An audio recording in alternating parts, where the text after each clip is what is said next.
day. And do you play too? Yes. Okay, what's your favorite position to play? First base. First base? Yeah. You good first baseman? Yeah. It's really fun, and you get to play a lot of positions. And we've got a very special guest with us today. It's a Miss Lou Pace, and Lou is the #1 fan for the Viejo Little League.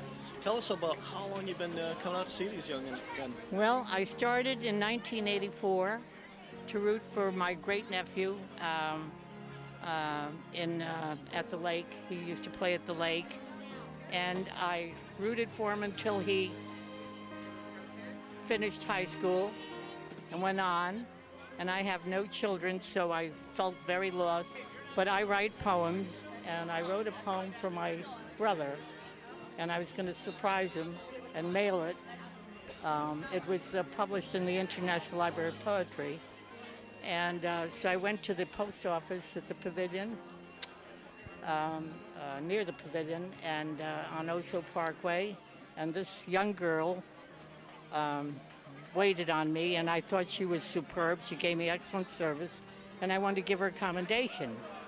And she told me her boss was not available. So I kept my promise, and I went back the following week, and there was a long line at the postal unit, and I told her I didn't have time. I had my mom in the car. So she said, I want you to meet my mom and my brother. And her brother was in the Little League baseball Yankee uniform. And so I told her I used to root for the Yankees in New York, and I rooted for the Little Leagues at the lake. And she said, well, why don't you root for my son? And I said, well, I have some illness at home. I'll give you my number.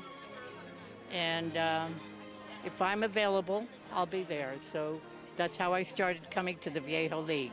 Hi, Viejo Little League. I liked Little League because it was fun, and it's fun to participate in baseball. We're here with Ian at the opening day of the Viejo Little League. How you doing, Ian? Good. What's your favorite position? My favorite position is this. Bobby Grich. Thanks for joining us today, Bobby. All right, it's fun. Everybody's enthused and fired up. They got a beautiful place to play, and I would imagine most little leaguers in the world would be envious of these conditions. It's fabulous out here. So one of your claims to fame was that you were both good at hitting and good at fielding, an expert in your field. What can you tell the players about being a well-rounded player? Well, it takes a lot of hard work, basically. I mean, as I was in the minor leagues, I had to work at both aspects of my game. Coming out of high school, I was a pretty strong hitter. I was an okay fielder. Then when I got into the minor leagues, I had to make some adjustments hitting. I had to learn how to hit to all fields. I had to learn that I wasn't going to be a home run hitter, especially early on. So I had to make some adjustments, use my imagination a little bit, look around, watch the people who were successful in my field, figure out what they were doing, what I wasn't doing, and what changes I had to make. It's a great time in the family's life. The kids are very innocent, 9, 10, 11, 12-year-old kids. The parents can all get involved. The dad can be a coach. The mom can be the scorekeeper, and the sister can be the bat girl, like it was in my family. So it's definitely a family-involved activity. It's a wonderful activity. It's a great sport. You learn many things from Little League Baseball. You start to develop winning attitudes. You start to learn about hard work. You start to learn about respect. You start to learn about following the rules.